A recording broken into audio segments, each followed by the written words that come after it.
Good evening, everyone. Thank you for joining us. We're going to get started now. Your microphone and video will be disabled during this conversation. I'm pleased to welcome John Schreiber, who will kick us off and in just a few seconds as we bring our speakers online.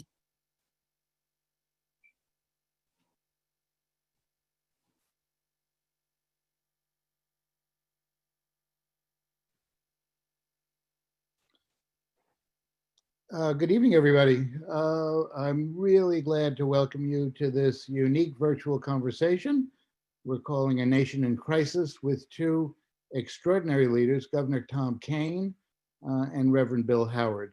Before we continue, I do want to let you all know about another NJPAC event coming up soon.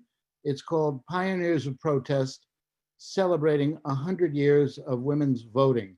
This is an event that is the brainchild of Municipal Council President Mildred Crump, and it's organized by women at NJPAC, and will be held next Monday, a week from tonight, at this time, 7 p.m., August 17th at 7 p.m., a century, almost to the day, after the ratification of the 19th Amendment.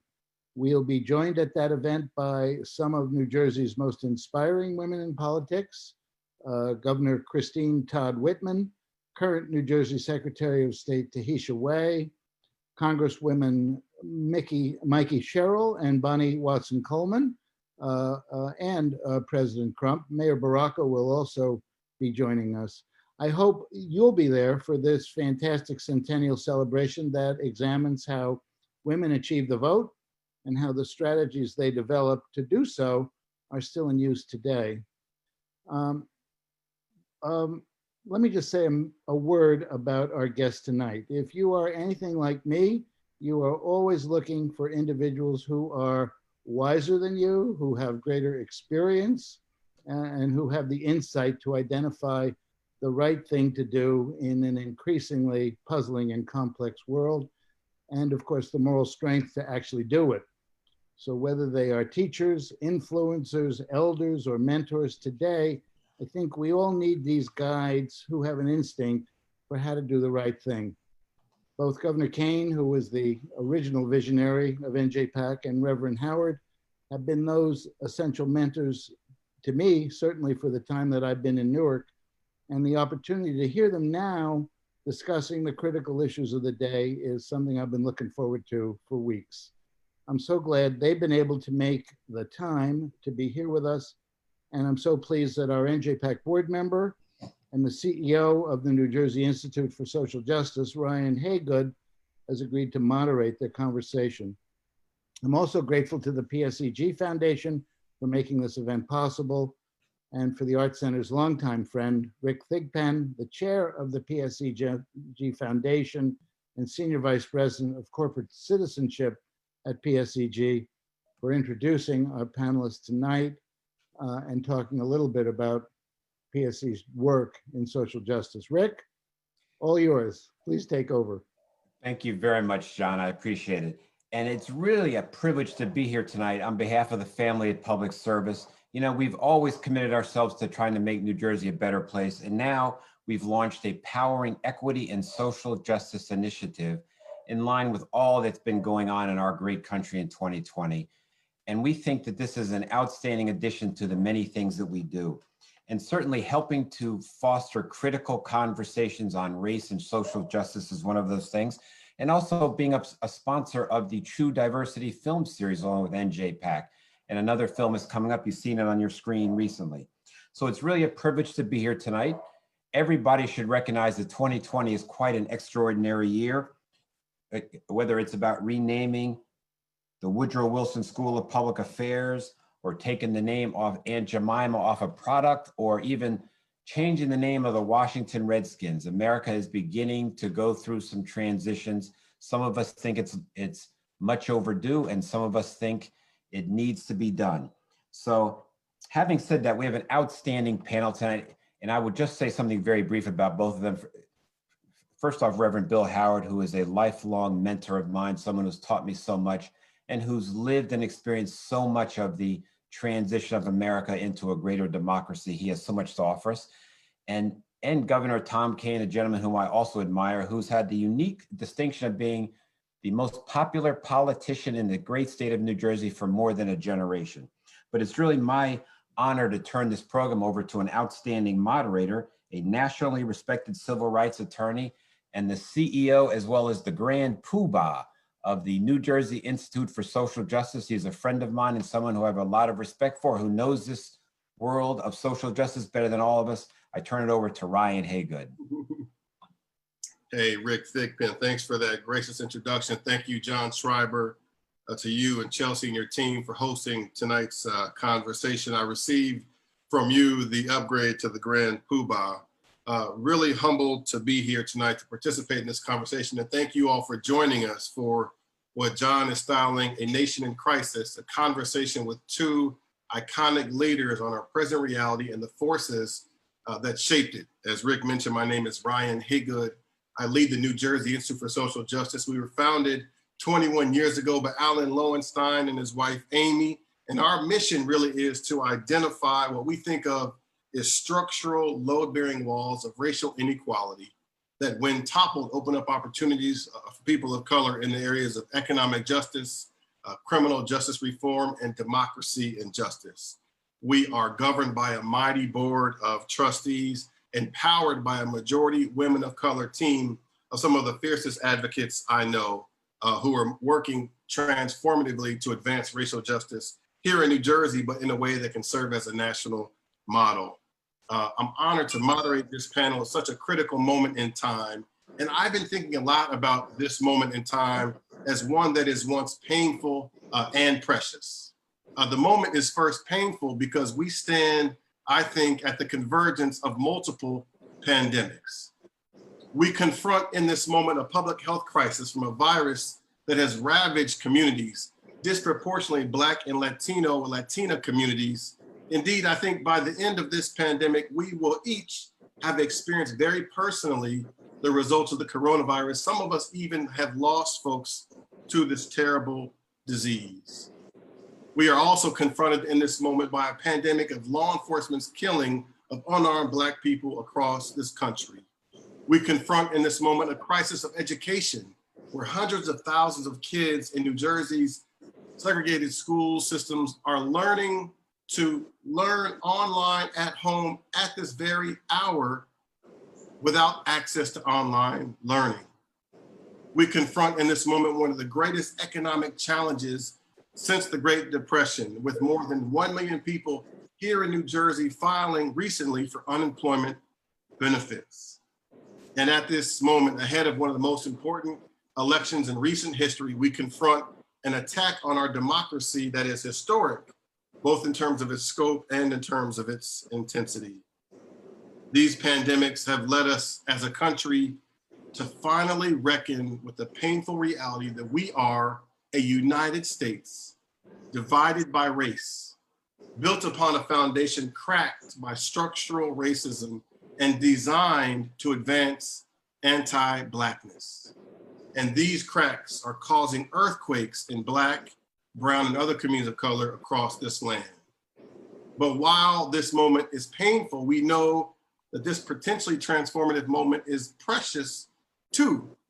It's precious because millions of people across this country in thousands of cities, including right here in New Jersey, have joined in protests led by young people at what is being recognized as the third Reconstruction, to put Reverend Barber's term forward, that are dedicated, as the late Congressman John Lewis said, to getting into good trouble to help redeem the soul of this nation. And part of that good trouble, that redemption, requires us to help build a new foundation, a new system, to create a new normal in which Black lives really matter. Tonight, we're fortunate to be joined by two iconic leaders who have dedicated their careers, their lives to getting into this kind of good trouble.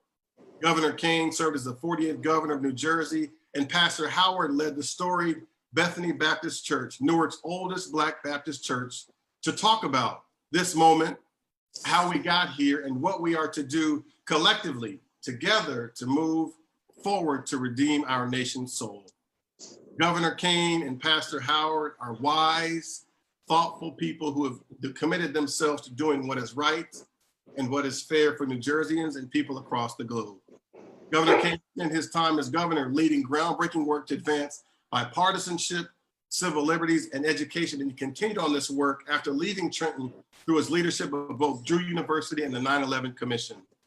Reverend Howard's time at New York Theological Seminary, the National Council of Churches, and Newark's Bethany Baptist Church gave him a global perspective on justice that led him to fight racism not only at home here in New Jersey and in America, but in countries across the globe, particularly in apartheid South Africa. We have an hour for this conversation, followed by 25 minutes or so for Q&A, and I promise to get to as many of your questions as we can in the time we have. Please list your questions in the chat and the Q&A below. So in preparing for tonight's conversation, I was struck by the reality that both Governor Kean and Pastor Howard grew up in apartheid America. Governor Kean in the nation's capital, Washington, D.C., and Pastor Howard in America's Georgia. And their paths first crossed during the international effort to divest from apartheid South Africa in 1985. At that time, Pastor Howard, who then served as the chair of the American Committee on Africa, and Larry Ham, who was representing the People's Organization of Progress, which he leads today, hosted an all-night vigil outside of the New Jersey State House to urge Governor Kean to sign legislation withdrawing billions of dollars in pension funds for more than 100 companies in New Jersey doing business in apartheid South Africa. And so I'd like to begin with you, Pastor Howard, and I'd like for you to talk to us about that moment in 1985. Why did you, a Black man from America's Georgia, join the fight to end apartheid in South Africa? And what specifically did you seek to accomplish? And do you see any parallels in your advocacy then to what we're seeing across the nation today? Welcome, Pastor Howard. Thank you, Ryan. As a poor boy from Georgia, I'm not sure I can remember that long question, but let me see. First of all, the name Albert Lutuli may be familiar to you. He was the first Black South African or African to win the Nobel Prize. He was president of the African National Congress. And in the, I think, 1962 or so, when we were in the belly of the beast, so to speak, in South Georgia, Dr. King, who was clearly the out front leader in that time, signed a joint statement with this man, Albert Lutuli, whom we had never heard of, condemning apartheid in South Africa. So those two worlds in 62 were joined. And I made the first speech against apartheid in 1962 when I was in the 11th grade in the segregated Sumter High School in Americus, Georgia.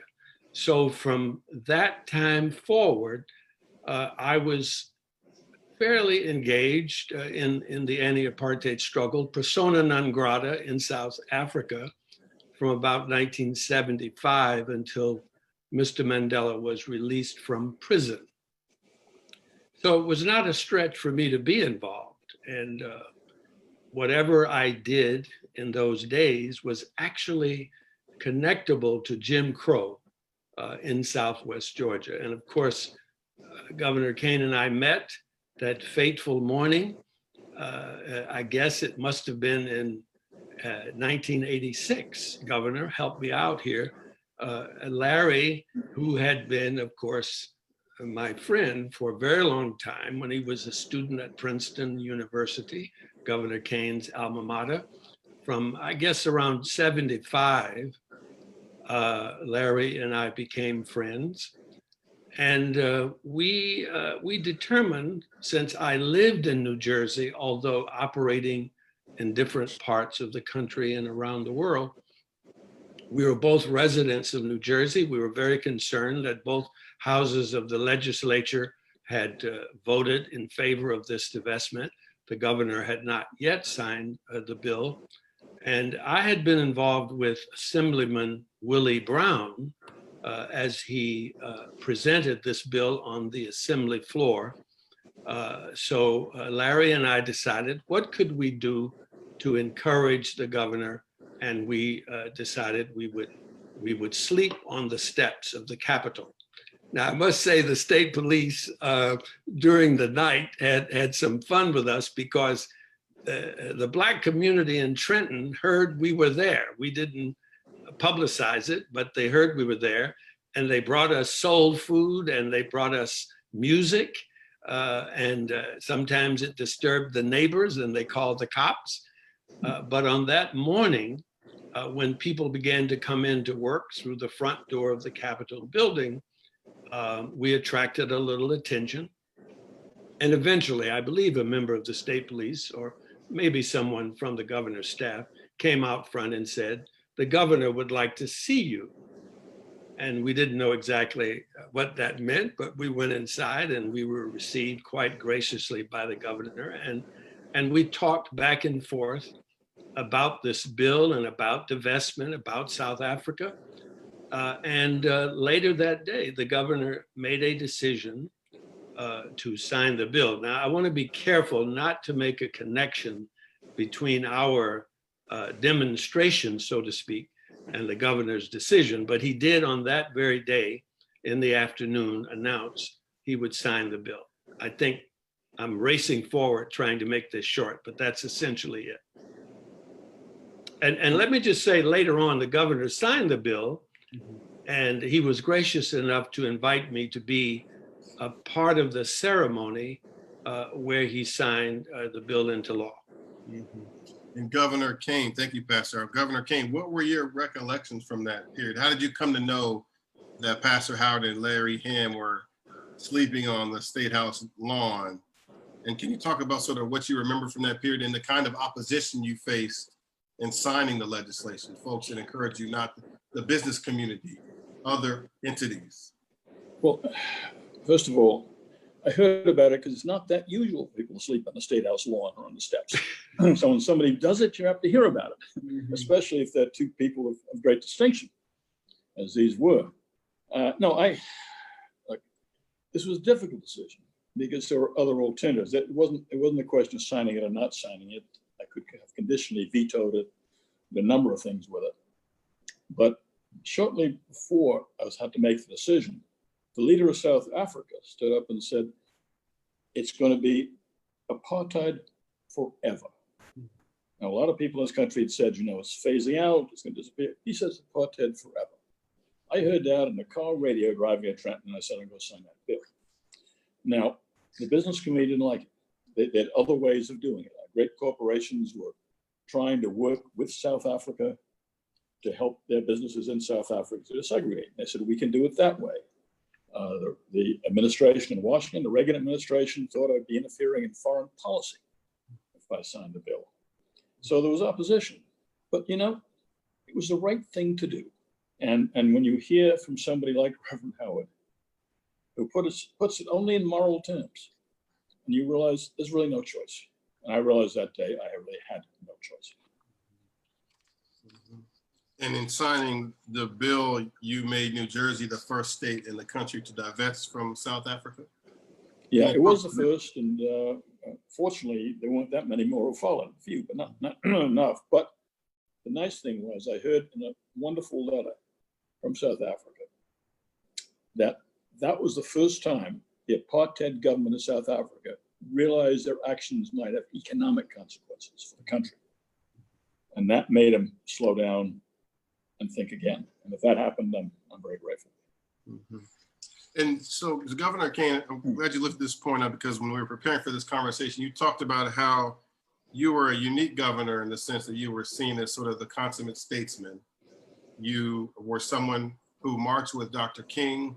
You were someone for whom his wife came to New Jersey and campaigned in your second re-election. Can you talk about sort of how you approach the role as governor, what you think of when you think of statesmanship, and sort of how you held that responsibility at such a critical time while you led this state? Well, look, it's First of all, when Coretta King came in for me, it was one of the proudest moments of my life. You know, she came in for me as a Republican, but she didn't even come in for Democrats very often. So when she came in to campaign for somebody, it made a real statement. And I just couldn't have been prouder of that moment when she did. And in my whole life, I went down to Washington when I was 3 years old when my father was elected to Congress. And I was put in, and people don't remember what kind of a city it was. Black people and white people couldn't go to the movies together. When my father had Black constituents to town, he couldn't take them to a restaurant because the restaurants were segregated. Everything was segregated. It was a southern town, but it was the nation's capital. They didn't desegregate the restaurants. So Dwight Eisenhower actually made phone calls to restaurant owners saying, this is wrong. Can you change it? So I grew up in that kind of environment, recognizing the fact, because I made very good friends later in the African American community, realizing what was going on, realizing the depth of the horror that segregation really was, recognizing the fact that the promises made after the Civil War had not been put into fruition 100 years later. I became, I guess today, what you call a militant on that particular subject, because I thought you simply have to take steps forward. And I'd say the same thing today. One of the things that strikes me about this conversation is that you meet in the mid-1980s, you, Governor Kean, having grown up in segregated Washington, D.C., you, Pastor Howard, having grown up in segregated Americus, Georgia. Your paths intersect around an effort to end apartheid in South Africa. And 35 years later tonight, we live in a New Jersey, to your point, Governor Kean, in our preparation for this conversation, a New Jersey that is the second most racially diverse state next to California, but the sixth or seventh most segregated state in the country. So we live in a space, a state that has this rich diversity alongside this really strict racial discrimination. We live in a state that's with some incredible prosperity and some punishing poverty. Pastor Howard, could you talk a bit about sort of with that reality in mind, what are some of the lessons learned from your work, your advocacy to end racial apartheid in South Africa, even as we recognize the way that race still divides and plays a significant role here in New Jersey today? Well, I think we are often tempted to make too much of a comparison between the United States and South Africa. South Africa has had for quite a long time a kind of racial discrimination paradigm operating, but apartheid did not actually come to South Africa until 1948, when the Afrikaners took over the government. Before that, the British were in charge. And, you know, South Africa, of course, is overwhelmingly Black. And the heritage of slavery, although you did have harsh discrimination in South Africa, you didn't have that heritage of slavery. So the United States, Jim Crow segregation is a byproduct of slavery. And we have to understand the graduations that we have had from slavery, never divorce, but graduation. So we are in slavery, and then we have emancipation, and then we have sharecropping, and we have Jim Crow, and then we have de facto, and then we keep missing opportunities to reset and to rethink the horrific origin of the country in slavery. We make just enough of an adaptation, for example, to protest and resistance, to appease the opponents of racial discrimination, but never to take the bull by the horns. So when you talk about Reverend Barber's third Reconstruction, we had the opportunity And we actually moved in a certain direction with Oliver Howard chairing the Freedmen's Bureau. And then you had, at the death of Lincoln, the complete retrenchment of Reconstruction and turning backward, the founding of the Klan, for example, the Night Riders and so forth. And then we had something called the Civil Rights Movement. I cut my teeth on that movement. I came to adulthood. I went to the haven of Black protests, Morehouse College. In fact, I would have to tell you that to let you know how ill-informed I was a solid B+ student, but I only applied to Morehouse because I thought they were waiting for me to arrive. In any case, in that movement, we came again to the threshold of promise, a threshold of a new day for the country. Shall we call it a reset? We recognize so many fundamental things at the culmination of that period in the late 60s. For example, we pronounced that racism was not a matter of individual sentiment, but it was an institutionalized phenomenon.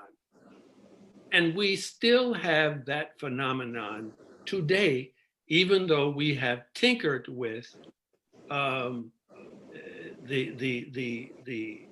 thing around the edges. For example, last year we celebrated, what was it, the 50th anniversary of formal African-American studies in the great universities of our country. That was a remarkable thing that came out of this period about which I speak. But still today, the great universities of our country are the gatekeepers of the doctrine of white supremacy. So, I mean, I don't know if your question was long, my answer was perhaps too long. No, so I started, and look, remember in 1967, Governor Kean, at the Riverside Church in New York, Dr. King gave what became known as his anti-Vietnam War speech. Yeah. But that speech is far more significant in terms of his judgment about our country. He said that there had been progressive laws passed, various cosmetic things have changed, and make no mistake, there have been changes. But he said, despite commission reports like Kerner Commission and so on, he said he had come to the understanding, and this is April 4th, 1967, that if America did everything it was set up to do properly, it would still generate what he called the giant triplets: racism, poverty, and violence. And he said, unless we had a revolution of values, this would be our future. And if you read the really excellent book recently released by Professor Eddie Glaude from Princeton called Begin Again, where he talks about the writings of Baldwin, he really helps us to see in the most literate way you can imagine that we are on the threshold now of that new opportunity, post first Reconstruction, post second Reconstruction. We're positioned now to decide, will we be a truly great nation, or will we recoil and do things the way we always have? Many young adults have consulted with me in this period. Dr. Howard, how are things different from the way they were when you were growing up? And I said, well, the power structure of the country is now either consciously or unconsciously looking for that sweet spot that will take people off the streets again. And once those people leave the streets, because of the institutional nature of our predicament, we fall back into our comfort zone. So Pastor Howard, I love this idea, your point about the threshold of promise, that we don't advance it and take the bull by the horns. I know you're really passionate about economic justice. And so I just want to ask you, my colleagues, Andrea McChristian and Laura Sullivan, wrote this report about the racial wealth gap in New Jersey. And they find that in New Jersey, the median net wealth for white families is $352,000. Highest net wealth of any family in the country, $352,000. But by stark, really staggering, really shameful contrast, the median net wealth for Black families is $6,100.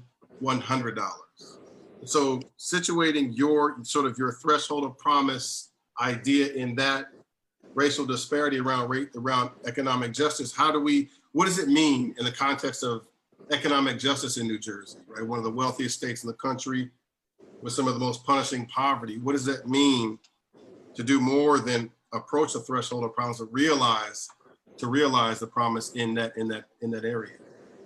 Without the reset, the short answer is simply this.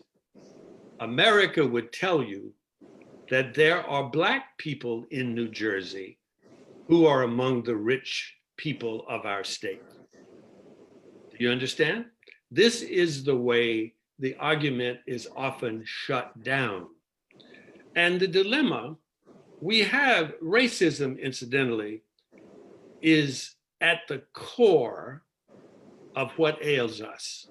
And it's a sickness, it's a moral failing. It's built on a lie. But we also have unbridled capitalism.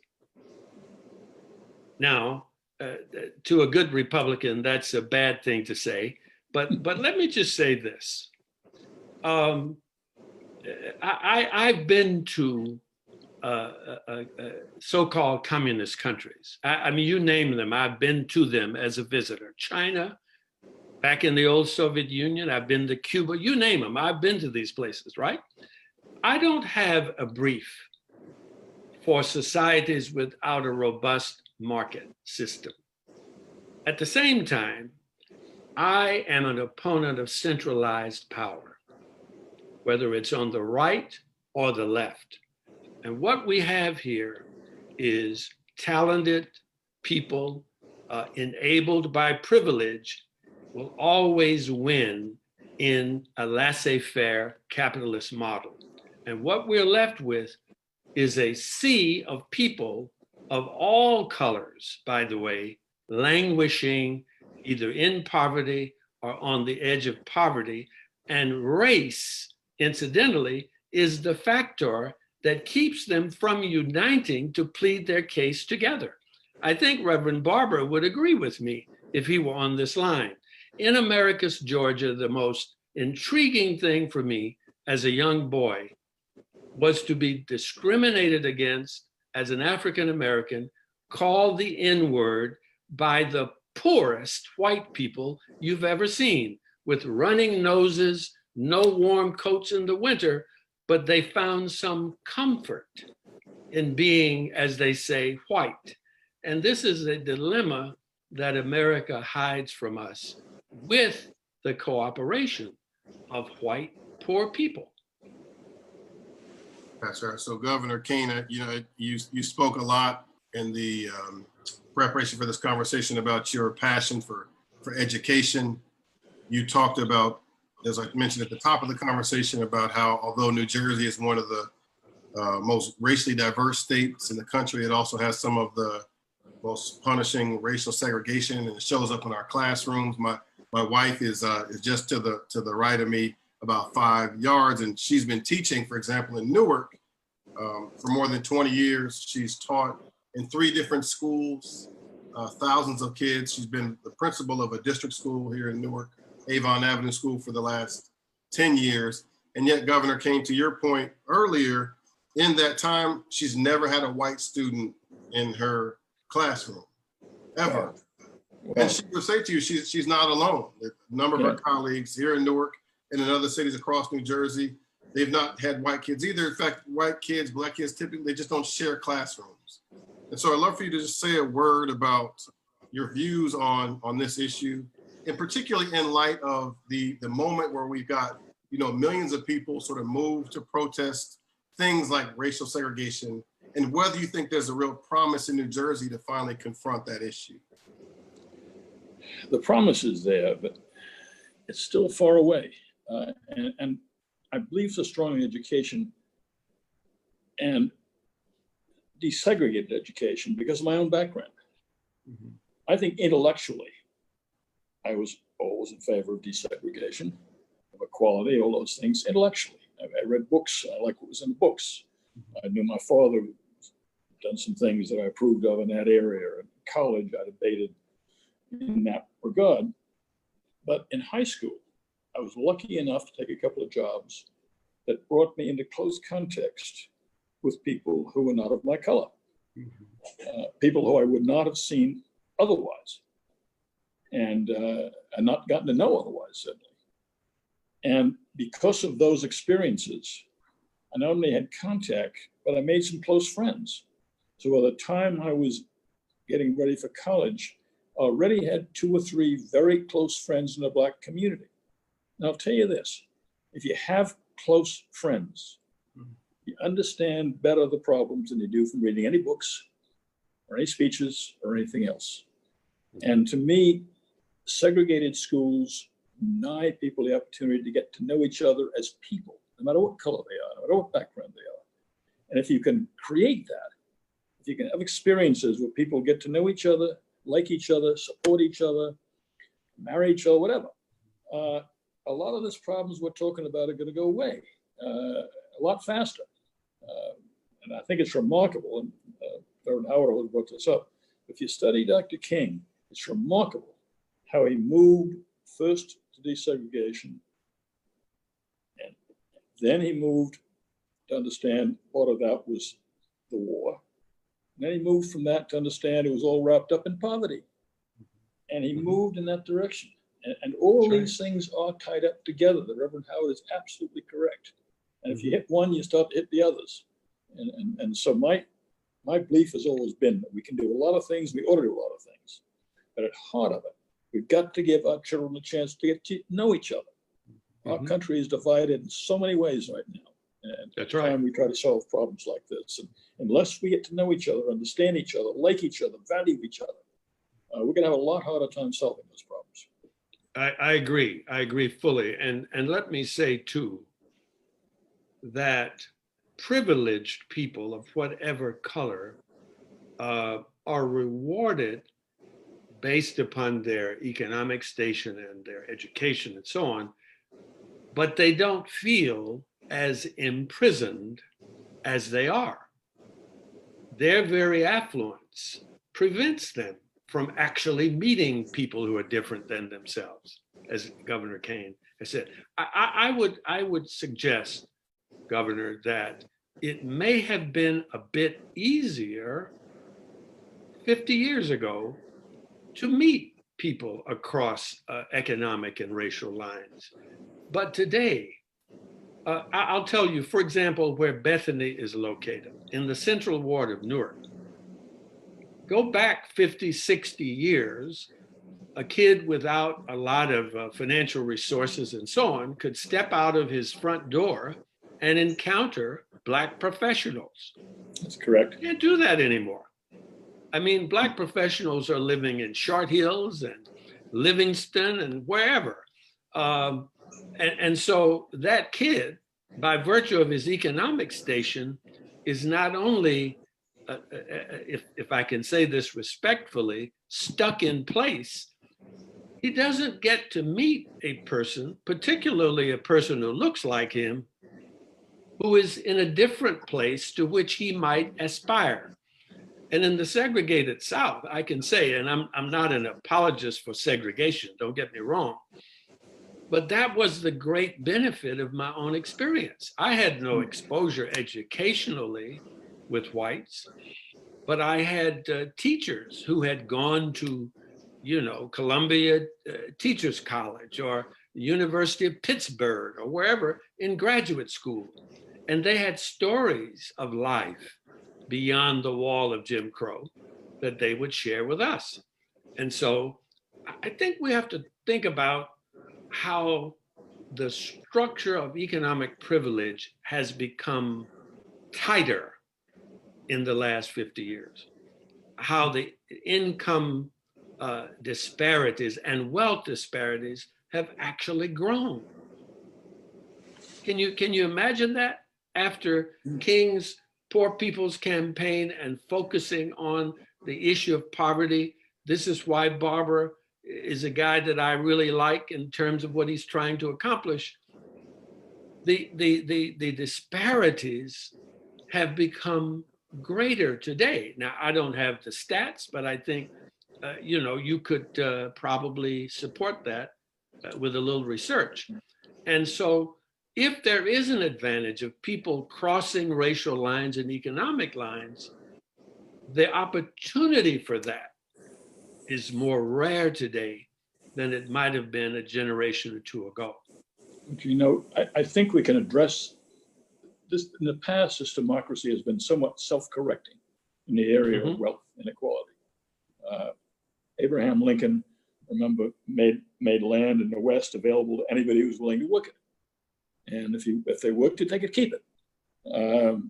Teddy Roosevelt, the malefactors of great wealth, went after the worst of that crowd very publicly.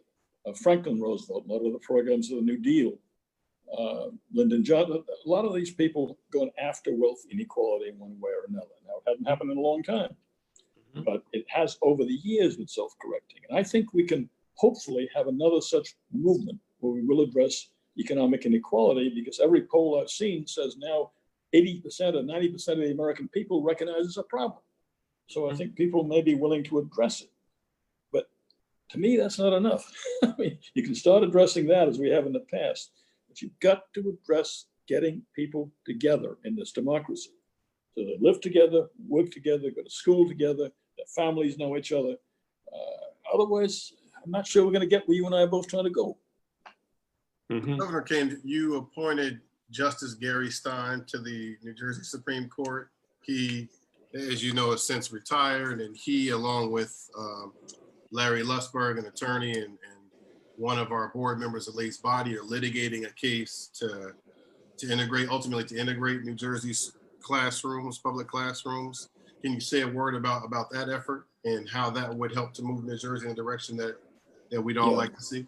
Yeah, Gary Stein's a great guy, and I'm proud to have appointed him to the Supreme Court, but he's now heading an effort with a number of other very good people from Rutgers and other places to look at New Jersey and point out that it has among the most segregated schools in the entire country, years after Brown versus Board of Education.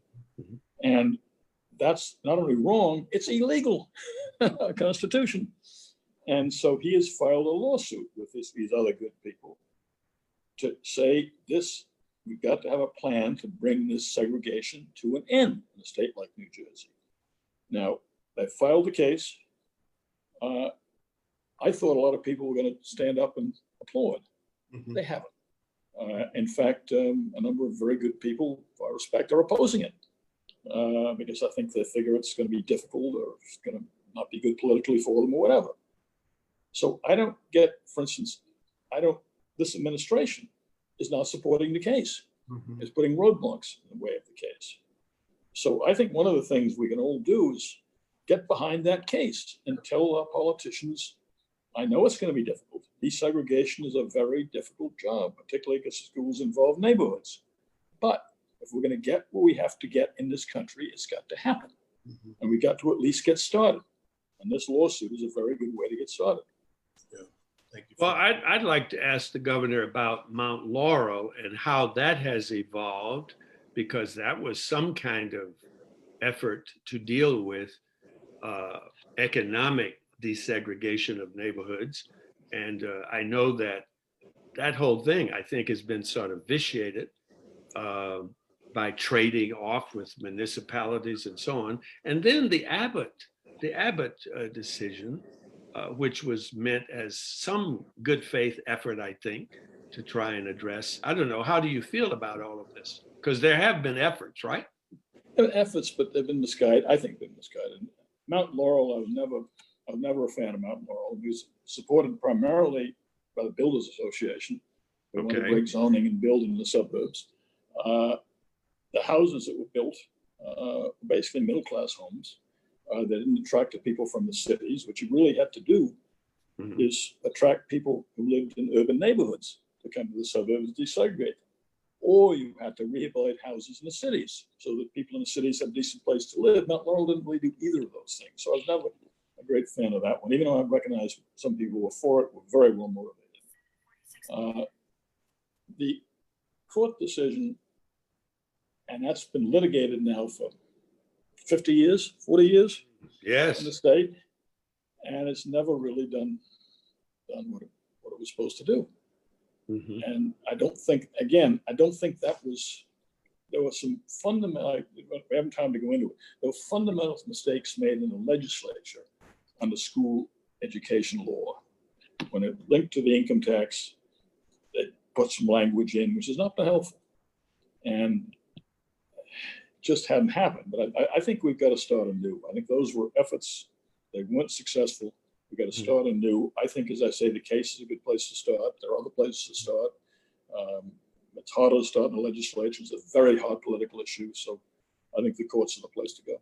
But we also have to go back to the origins of things in order to find our way forward. And this requires, of course, a lot of study and talk and sharing.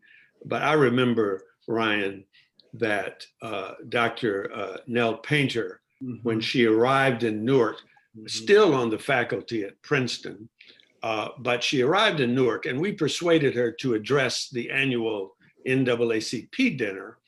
And being the distinguished historian that she is, she took the occasion to talk about how ring suburbs were incentivized by federal policy after the Second World War, and how there was racial discrimination built into those policies. And the governor knows very well what happened in Newark, not just after 67. Everybody wants to blame things on 67. But 67 was almost like a result of some things that had transpired for many years before. Yeah, absolutely. And the federal policy was behind it, a lot of it. Yes. I remember my father served in Congress for 20 years. One of the towns he represented was Montclair. Montclair had at the time a very substantial and actually quite wealthy African-American community. And he, all of a sudden, the Washington administration said, we're gonna have to put an armory. We're gonna put it in Montclair. And where did they pick? They picked the heart of the Afro-American community. And my father went to war on that one. And he fought I think it was the Eisenhower administration or Kennedy, one of them. He fought him for, 2 years, I think, before we finally got him to locate the armory somewhere else. And there were two points I'd make. One is they located it there because they thought it was a Black community and therefore there'd be no opposition. It'd be an easy thing to do. The town wouldn't oppose it. And the second thing is, when my father did that, and he ran about 3 or 4 more times, every time he ran, that section, the African-American section in Montclair, voted very heavily for him, even though they were normally a Democratic vote at that point. So the African-American community understands those who do something for them, and are willing to respond in votes. And that's what politicians got to learn, and Republicans in particular, that if you go and work with the African-American community, he'll help you, they'll support you, or a number of them will, no matter what your party is. To that point, Governor Kean, I appreciate you framing it that way, because it makes me think of the point you made, Pastor Howard, about economic justice and about the numbers. So there's another number that says that by around 2053, this is pre-coronavirus, the median net wealth of Black families nationally will go to 0, right? Very often, I think Black voters turn out some of the highest numbers for a particular candidate or party. And very often that particular candidate or party doesn't have a specific response to that specific challenges. So I mentioned that, you know, I think I would like to say this, because I want my party to hear it.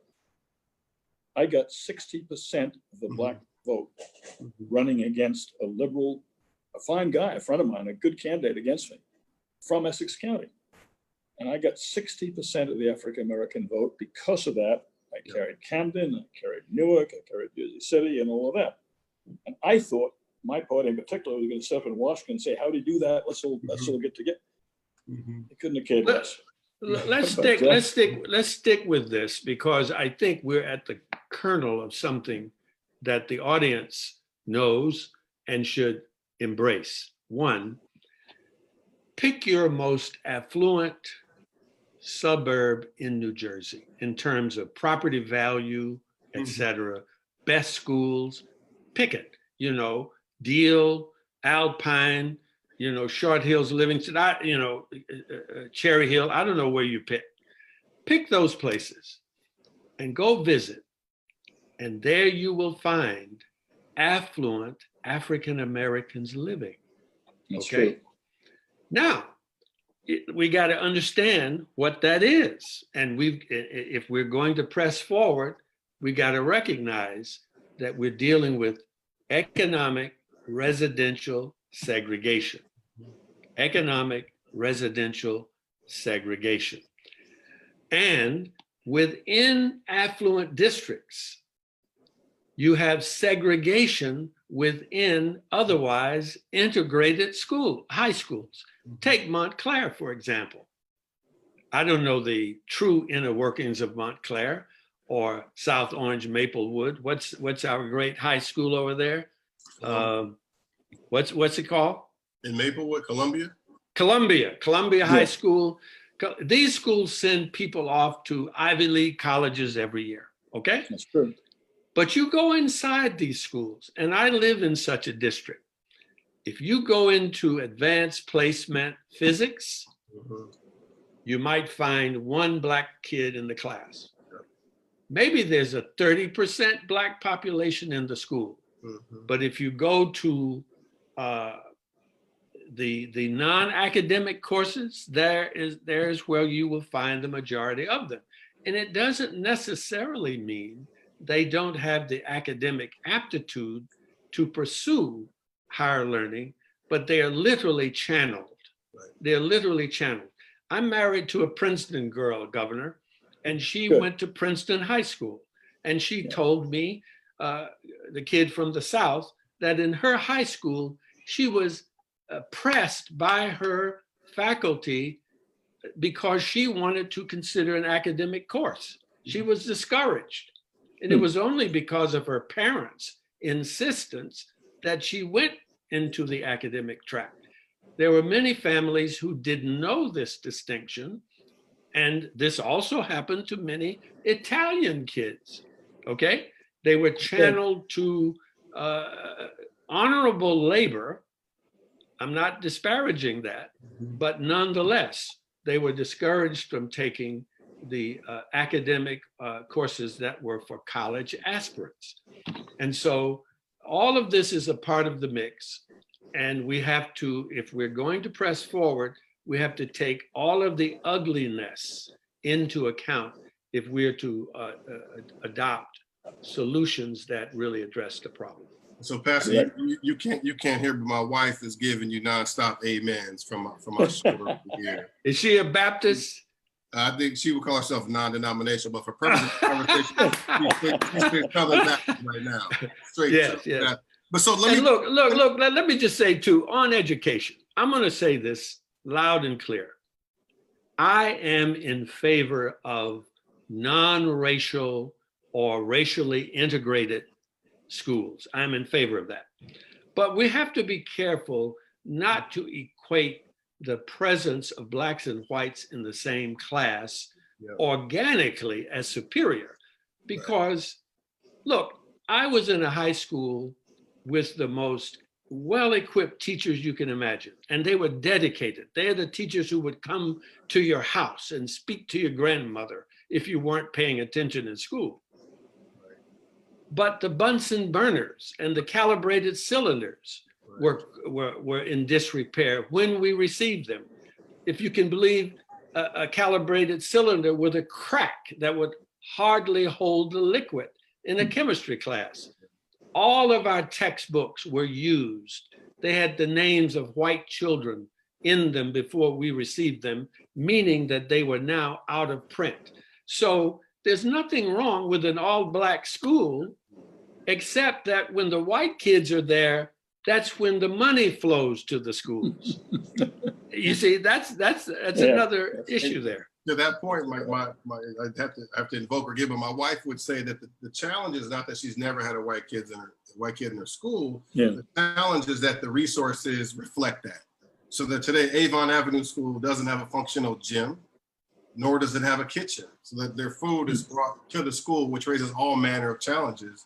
And she would say that as history goes, money always follows white children, which is why integration is important, to your point, Dr. Howard. So, but I want to lift up this point before we move to the next and last part of our discussion around your book, Black Not Dutch, which, as you know, is a book where you explore from a sort of faith-based perspective the issue of reparations and how do you repair harm. And so I want to ask you to weigh in on that, particularly with respect to the reality that we have, again, one of the most staggering racial wealth gaps in the land. It bears repeating that in New Jersey, the median net wealth for white families, $352,000, highest net wealth of any family in the country, but just $6,100 for Black families, $7,300 for Latinx families. And so I would love for you to talk about the sort of the premise of your book around reparations and the context of economic justice in a state like New Jersey. Well, 40 acres and a mule was a lot simpler. You know, it's much more complex today. And that's why I support, I think it's HR 40. Mm-hmm. I'm not sure, I should have looked that up. But HR 40 calls for the creation of a commission on sort of in the character of 9/11. You know, distinguished, knowledgeable, uncorruptible people who know their stuff, who will come together and think this thing through. Because, look, because of the multi-generational poverty that we have, particularly in our post-industrial cities, and the culture, the social environment that we have built, I am actually not in favor of granting individuals compensation for whatever they do. But I do believe that certain kinds of regulated preferences for things like business loans and education funding, I don't know what they should all comprise, but things of that magnitude, structural, institutional investments. But I'm a firm believer in reparations.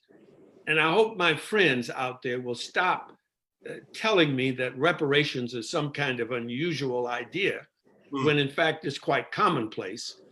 And I think that we, if you look at Eddie's book, and I keep coming back to that, we need the resolve of white people to push this thing forward, not just reparations, but the whole real reconstruction that we need has to have committed white allies invested in this.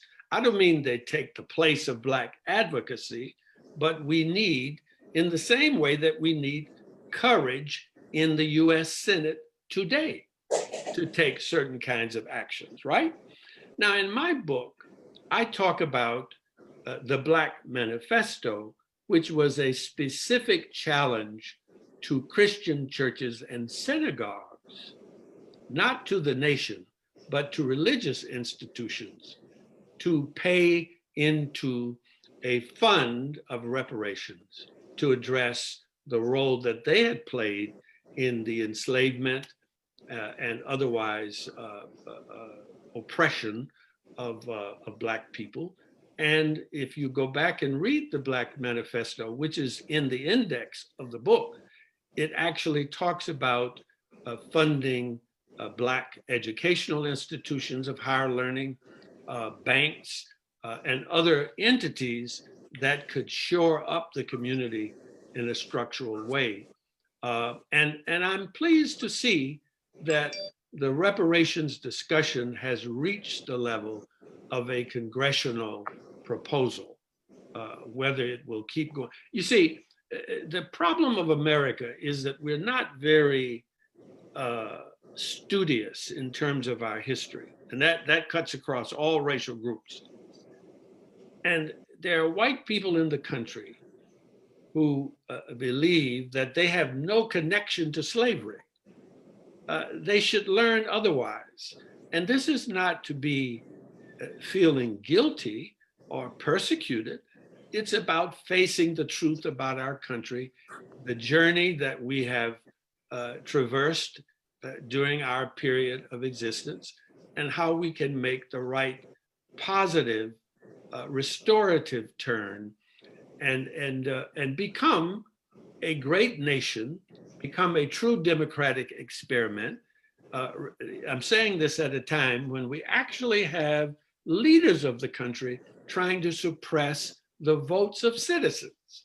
We will never be great and stable, I might add, as long as we are prohibiting participation and not providing the opportunity for people to be economically viable. I saw I don't want to be so political, but I see this discussion about how people will take $600 a week as a disincentive to return to work. And I said, you mean to tell me if I got $600, it'll make me not want to go to work? What can you do in New Jersey with $600 a week? My God. So Governor Kean, I want to ask you to respond to Pastor Howard's point about the reparations and repairing harm. I just want to say quickly to those watching with us that we created a document called 10 Things You Can Do to Advance Racial Justice After You Say Black Lives Matter. You can find that on our website. I think. Thank you. Thank you. Drop it in the chat. But if you look at number 10, you'll find, to Pastor Howard's point, legislation that was introduced here in New Jersey that would urge New Jersey to, one, take responsibility for its role in American slavery, and then two, to make policy and other recommendations in response to it. It is a bill that was introduced last year and again at the beginning of this year. It turns out no state in the country has ever passed a bill like this. And with your support, to your point, Pastor Howard, with broader support, it will pass, and New Jersey will be the first state to ever do it. And it's an important piece of, I think, this reckoning that we're realizing here in America about how we have to finally confront the cracks in our foundation caused by structural racism. So Governor Kean, I wanted you to say a word before we move on to the sort of the way forward and then move the Q&A part of this conversation. Yeah, just, I was very involved in the last reparations bill in the Congress, the Japanese reparations bill, and I helped get it through and helped get the president to sign it. So I'm very familiar with reparations. I thought of this reparations effort in the same light. In other words, you gave dollars to people to make up for past signs.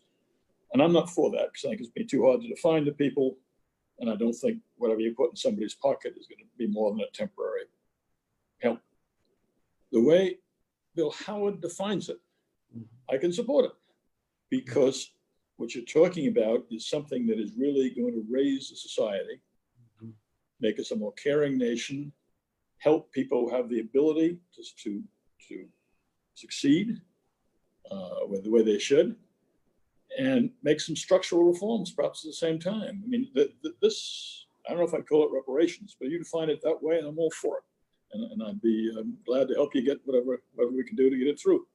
And in connection with that, Governor, I would appeal, if I had the megaphone sufficient to do it, that our countrymen, men and women, stop denying that we were a slave nation. It is a fact. And nobody's trying to spank you because of that. We're trying to say, let's as the great philosopher Minnie Howard, my father's mother, used to say, son, if you want to get out of a mess, you need to know how you got into it.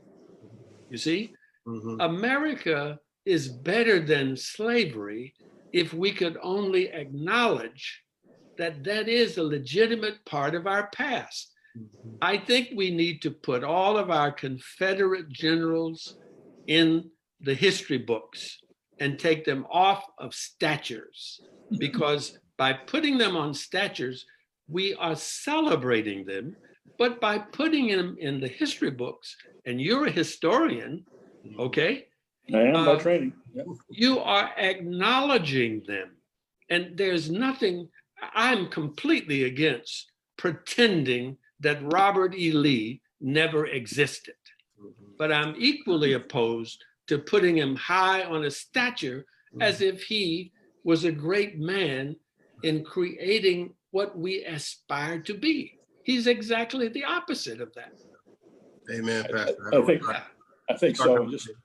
Just you know, slavery. A lot of nations had slavery. History of the world is full of slaves. Native American tribes had slaves. But our great difference is our slavery was racist and racial. We enslaved people because they were African American, because they were Black. Other civilizations never did that. And that's something unique in our history and something we've got to reckon with and something we got to solve, because you're right. It's in our past. But you know, it's also, as a theologian, I have to tell you, we developed the theory of Black inferiority after the Africans were enslaved, because the Christians knew that unless they defined them as subhuman, theologically, they couldn't justify it. See, dealing with that, and also dealing with courageous white people who have lost their lives in the struggle, going back to the beginning, addressing Black people who were involved in not only propagating, but originating the slave trade. It's called truth telling. The first chapter in Eddie Glaude's book is called The Lie. And that, Howard, is the best transition to the final question I'll pose. We talk about truth telling. We began the conversation by invoking Congressman John Lewis, who was the ultimate truth teller. Folks know that he marched over his final bridge last month. And one of his last public appearances was at the Black Lives Matter Plaza in Washington, D.C. He was joining the Black Lives Matter protest. One of his last public appearances, he went to the hospital the following day. And as many have seen, he wrote this essay shortly before he died. Then he asked that it be published on the day of his funeral. I know that you both knew Congressman Lewis. He talked about how he was inspired and filled with hope by what he described as the next chapter of the American story, with millions of people taken to the streets in protest to redeem the soul of America. I just want to ask you a question after I read to you, Governor Kean, a bit about what he said in that piece, where he said, ordinary people with extraordinary vision can redeem the soul of America by getting into what I call good trouble, necessary trouble. Voting and participating in democracy are key. The vote is the most powerful nonviolent change agent you can have in a democratic society. You must use it because it's not guaranteed, and you can lose it. You must also study and learn the lessons of history, because humanity has been involved in this soul-wrenching existential struggle for a very long time. People on every continent have stood in your shoes through decades and centuries before you. The truth does not change, and that is why the answers worked out long ago can help you find solutions to the challenges of our time. Continue to build movements stretch across the globe, because we must put away our willingness to profit from the exploitation of others. And I ask you, Governor Kean, as we close this conversation and move to the Q&A portion, what do you think is the way forward? And how do we begin to repair some of the harm caused so that we can help to redeem the soul of America? And then after you weigh in, Governor Kean, we'll turn to good trouble, Reverend Bill Howard, for a quick final word. Well, first of all, there are very few greater people I've ever met in my life than Congressman Lewis, for a number of reasons. And that statement is as eloquent as you could possibly be. I couldn't add a thing to it, except he's absolutely right. You got to start a number of, I don't think you start in one place. Education I like so much because it starts when they're young. It starts kids getting to know each other. As Reverend says, economic, you got to adjust the economic part of it. You cannot have the kind of wealth inequality we have, not only existing, but building in this country that we have today. We've got to start talking to each other much more often, and not just across the racial divide. I mean, now we've got all sorts of divisions in this country, and we don't talk to each other. We've got to find maybe I think a couple of sources of news that we all can listen to and respect. So I don't get my facts over here and you get your facts over there, and we can't meet. And I could go on. I mean, there's so many things I think we have to do to get this started. But it starts with dialogue. It starts to getting to know each other, respect each other, and eventually, hopefully, love each other. Amen, Governor Kean. Pastor Howard, do you have a quick final word before we go to the Q&A? I say so too. Beautiful. That was awesome. Thanks for the conversation, gentlemen. I'll now move to the Q&A. The first question is from Ralph Izzo, the PSC&G. He says, Ryan, please say hello to my two favorite people on the planet. That's an upgrade. I guess that's you two. Two favorite people on the planet. Do you see a role for business leaders tackling these issues? We are increasingly focused on 3 Ps: people, planet, and profit. Or are these issues better left to grassroots movements or political leaders? That's a question for you, Governor Kean. No, they're not best left. Never leave the issues to other groups or other people. You got to do it yourselves. And the business community can be so valuable. What PCNG is already doing is very valuable. We heard at the beginning of the show. Business leaders are respected in this country, no matter. They may not think they are, but they are. And when they take leadership on issues like this, when they step forward when other people aren't willing to step forward, other people will follow. Doesn't mean everybody else doesn't have to come along and do their own bit. Business leaders are enormously valuable. People like Ralph Izzo are exactly what we need in this country. Pastor Howard, this is a question from you from Imogen Gustavson, who's 7 years old, who asks, how come so many people were protesting the Black Lives Matter in our town, which is West Orange, a few weeks ago, but they aren't anymore? That's a difficult one. It doesn't mean that because people are no longer protesting visibly, that they are no longer concerned. So don't associate their absence from the streets or from overt protest with an absence of concern. And there's an old expression I would leave with this young person. If it is to be, it depends on me. And I say, if you're concerned that people have left the demonstrations, you can always demonstrate yourself. And I guarantee you, when adults see you out protesting, they'll be embarrassed and join you.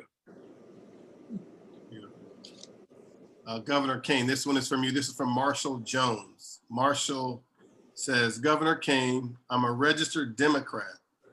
You were the only Republican that I've ever voted for because I felt like you had the interests of Black Americans in your heart. Can you please comment on the current state of your party? It's very different from when you governed our state. And thank you, Reverend Howard, for your public service. Yeah, that's a difficult question because I think there is still, first of all, I think voters should be selective. I think to vote a straight party line of either party, generally when faced with a ballot with 25 candidates on it, is probably wrong. Find out who the Republicans you really think men agree with, or ones that are going to lead the party in a different direction, are, and support them. Because we need two responsible parties in this country. I disagree in a number of areas where my party is at the moment, on a number of issues. But I'm going to do my best to try and change that. I'm going to try and find people, young people in my party, who are willing to fight, join me in that change. We've done quite well in this country with two responsible political parties. And I think we got to get back to that point. My feeling is in the future is going to be a huge fight over the heart and soul of the Republican Party. Mhm. It's either going to become a populist party, which I think would be disastrous for the country in many ways, or it's going to go back to being responsible in a number of ways I think both you and I would like it to be. And I think we're going to need people to join us Mhm. to try and make sure the Republican Party is a responsible party in the future, as it's been from time to time in the past.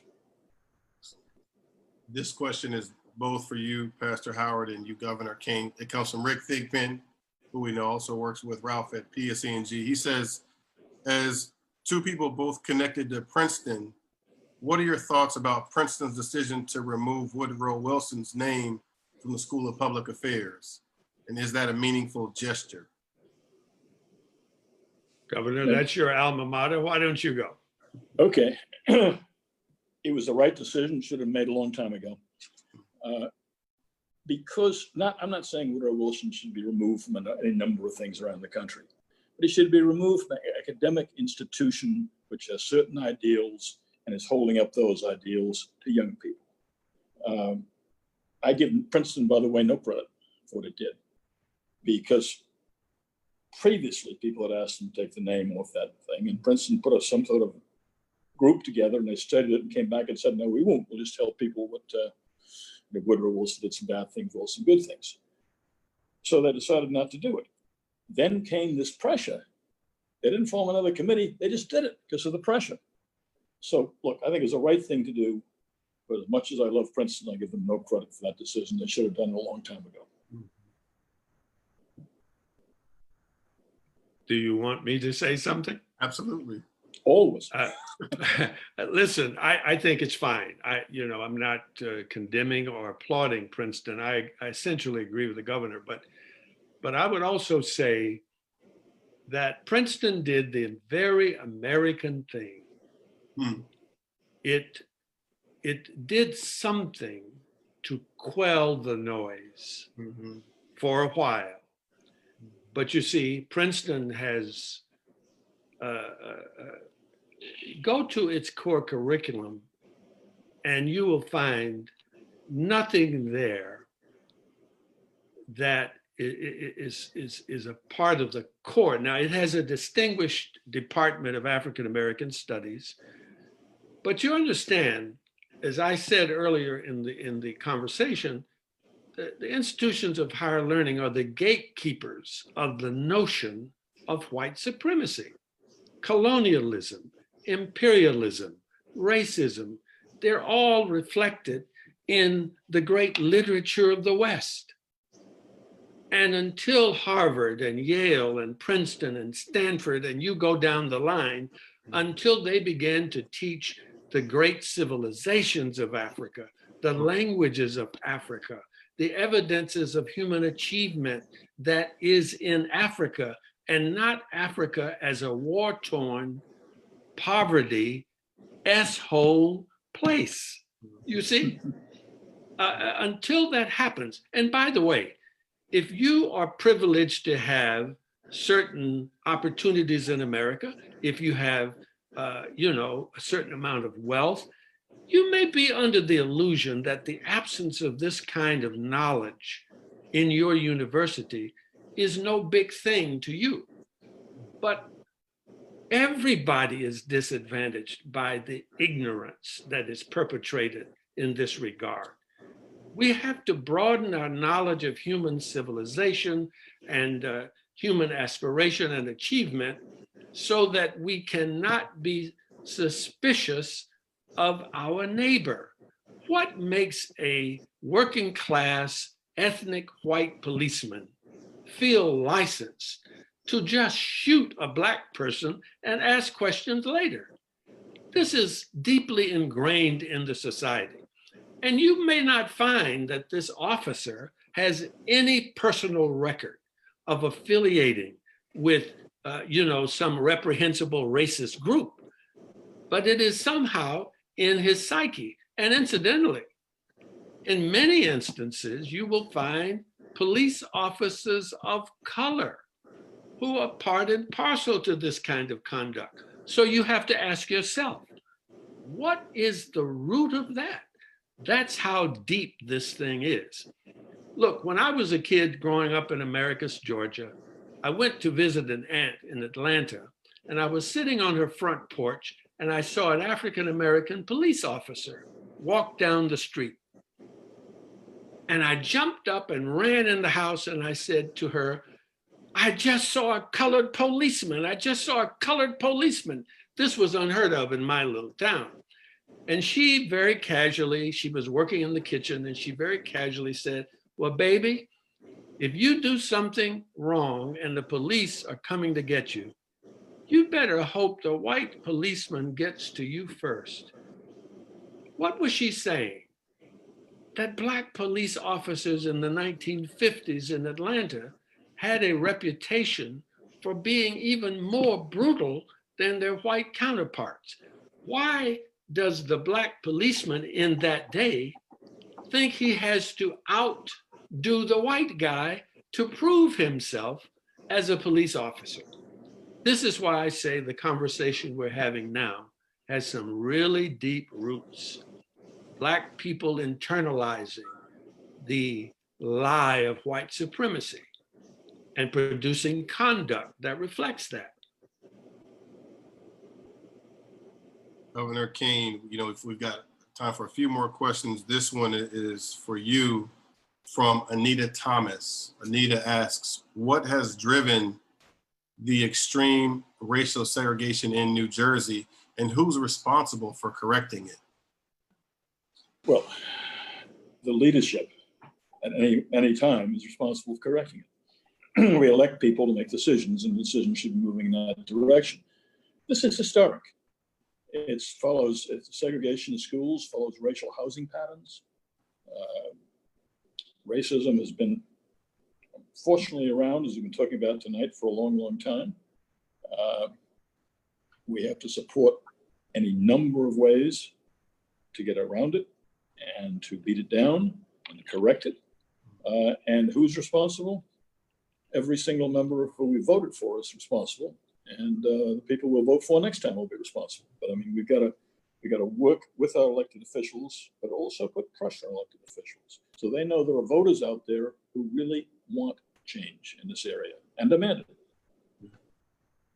Yeah, thanks, Governor Kean. Pastor Howard, this one is for you, from Marsha Graydon, who asks whether you can suggest a way for Black people living in places like Livingston and Short Hills for them to connect with Black youth in the Central Ward of Newark, to your earlier point.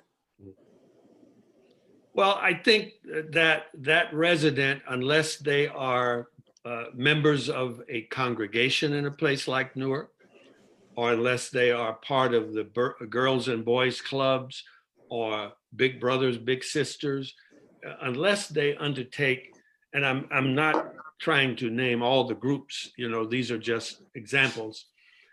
Unless they connect with some groups like this, they are structurally channeled away from Newark.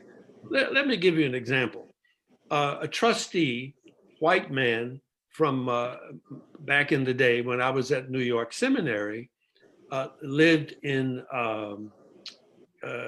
one of the towns there in Union County. I'm forgetting the name of it. I don't know why I'm forgetting it, but in Union County, very affluent place. And when I went to Bethany, he stayed in touch with me, because he was a strong trustee and we had a great relationship. And we had a program at Bethany called Youth Turn that mentored young men coming out of prison, young Black men, some Latino, but boys, all boys coming out of Jamesburg and Bordentown. And so we had this guy who wanted to do something, this white guy. And he said, Bill, why don't you let me host a meal at my house. And I'll invite some of my friends over and we'll tell them about what you guys are doing down in Newark. So we went to his home in Summit. That's the place I'm trying to think of, Summit. And he invited 3 couples to his home to join him and his wife. And one of those couples was a African-American couple. Both of them were high-level professionals in top-level companies, Goldman Sachs and McKinsey or something like that. Excellent, decent people. But there they were in Summit, but they had no connection to Newark whatsoever. And it's no fault of their own because they had good jobs and they bought a nice home in a nice suburban community. But unless they connect with institutions on the ground in a place like Newark, even coming and supporting the Institute, you see, they could be brought into some contact. And I recommend that to them. Great points. So this will be our last question. I pose it to you both, Governor Kean and Pastor Howard. This comes both from Rick Robinson from the Newark NAACP and Don Stahl, who ask, what can we as residents of New Jersey actually do in this anxious, unprecedented time? So Pastor Howard, why don't you kick us off? And Governor Kean, you can give us the final word. Well, I'm a life member of the Newark branch, and so it's my honor to respond to the NAACP question. I can say that we have to play to our strengths, be a good citizen, and think of what suits us best in terms of how we become engaged. That would be my first thought. And everybody can do something. For example, how outraged are you about what is happening in the Postal Service? How outraged are you that the Food and Drug Administration may be being compromised? As a citizen, this ought to concern you. And I think also we have to think broadly. For example, on my lawn today, when I say think broadly, be careful of quick and easy categories. Pigeonholing people. I have a Black Lives Matter sign on my lawn that is the gift of a white woman that I never knew until she gave me the sign. You got to be careful about how you pigeonhole people and think in terms of people who are aligning themselves with where you also want to go.